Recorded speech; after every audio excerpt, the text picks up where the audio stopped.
waffles. Oh, interesting. Like the thin, like Eggo waffles. Yeah, I can see that. I can see like a buttery waffle. Yeah, buttery waffle. So for me, you know that song Red Red Wine? Mm-hmm. Okay, this doesn't taste anything like red wine, but to that tune in my head when I smelled it, I heard Sweet Sweet Oak.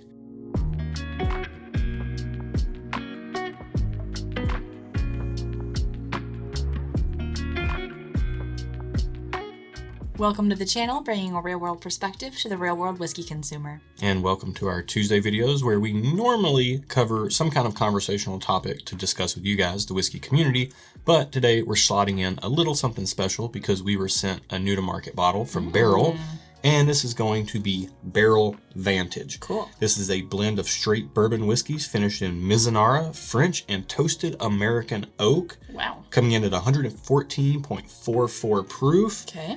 And yeah, this is something they blend up. We do want to be clear in our transparency here in that we were sent this bottle at no cost by Barrell. We do not have to even make a review, much less a favorable review. They just said they wanted to send it to us. No questions asked. We don't have to run this by them or anything like that once it's done. So you're going to get our honest opinions, even though we're not tasting blind, which is what we normally do over here.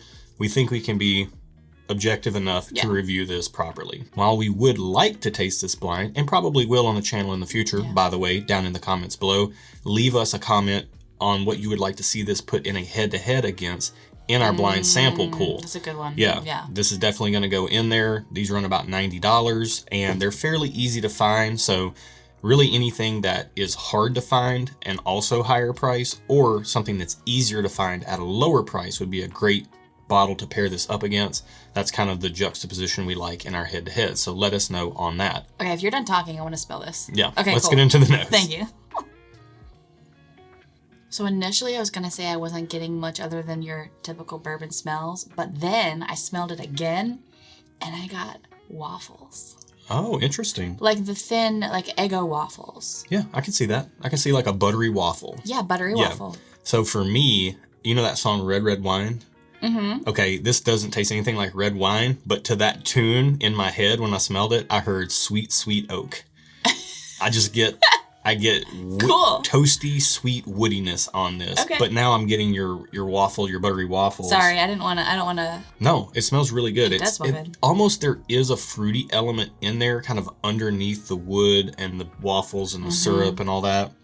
Or sorry, not syrup, butter. I'm getting butter. It doesn't really butter. have like a maple syrup. No, it's like butter on an Eggo waffle that's been lightly toasted. Yeah, absolutely. Which makes me want one right now. Let's get into the palate. Okay. Not getting Eggo waffles on the palate, but it's good. It's like a good bourbon flavor. Yeah.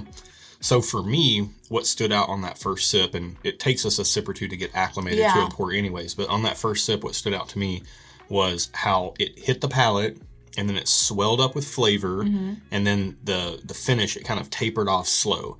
And that is my favorite experience. It feels like I'm surfing on a wave of flavor, or rather there is a wave of flavor washing over my tongue. Sounds like something. Yeah. But it's very good. Like that experience to me is very good. That's my favorite thing for whiskey to do in my mouth. Yeah, let's get into another sip. So I got a little more oak on this one. And for me, the finish is kind of building on the last one. Mm-hmm. Which I like. It's not too spicy, but there is like a slight tingling in my lips. But it's not hot. Yeah. So it's weird.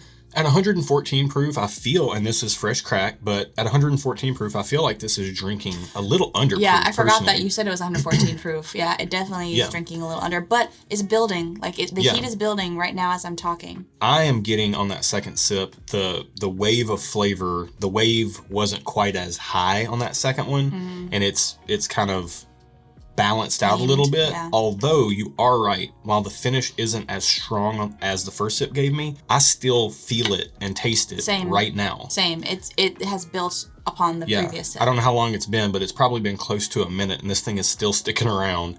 Now the flavors though are where this is kind of interesting to me, because we're finishing in 3 different woods here.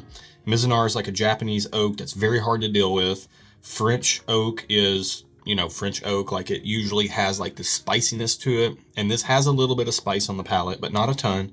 And then toasted American oak should theoretically provide a little bit of sweetness, kind of like you would get out of something like a Woodford Reserve double oaked, or a 1910 from Old Forester, or Elijah Craig toasted. In that vein, those to me lend a lot darker. Yeah. This is not as dark as I expected it to be. It's not very dark, and I don't even know. Yeah, can I get another sip? Yeah, it's going. Okay.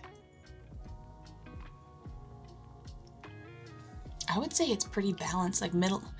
I'm going to say middle of the road, and I don't mean that in a bad way. It's not dark, it's not bright. It's kind of a little bit of both. Yeah. And I appreciate that, because sometimes I don't want something that's dark or bright. I want something this would be more something I could sip almost at any time, I think. Yeah, it feels pretty rounded. Although I will say on that third sip right there, on the back end, I feel like I'm getting a little bit of that French oak spice now. I'm getting like that little bit of the tingle on the back of the palate. I've been getting that since the second sip. And there's a lingering woodiness in the finish that's sticking around.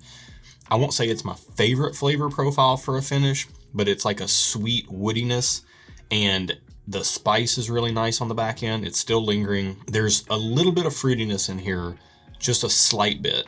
It's just enough to balance it out, and that's why I brought up the Woodford Reserve Double Oaked and the 1910, because those bring in all these dark syrupy flavors, and this kind of takes a left turn where those other ones kind of push right into maple syrup and chocolate and stuff. This takes a left turn, and there's enough lightness and brightness in the blend and a little bit of like dark fruitiness that brings it up a little bit and kind of elevates it to be a little bit better than those, in my opinion. Oh, well, I will disagree, because I like Woodford Reserve Double Oak, but this is also good. You do, but it's different. It's worth noting that Woodford Reserve Double Oaked and 1910 are like 90 and 93 proof, whereas you're getting 114 proof with this as well. That's so true. Yeah, and I'm very curious to see how this opens up with some airtime. These finished bourbons like this that have a lot of stuff going on in them, in my experience, they do open up a lot over time as air gets into the bottle. So if this continues to get even better, then that's only going to be a great thing.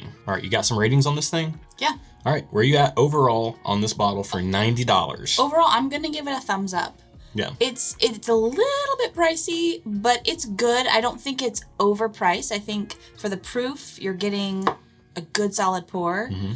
I don't know how often I would purchase it personally, but I don't think you're getting ripped off. Yeah. So you're not a pass on it. I'm not a pass. Yeah. So I'm going to give it a thumbs up. Okay. I think I'm going to land at thumbs up too. I really do like the fruity brightness that's balanced in here, and that's a testament to Barrell's blending. I mean, we are big Seagrass fans, not as big on Dovetail.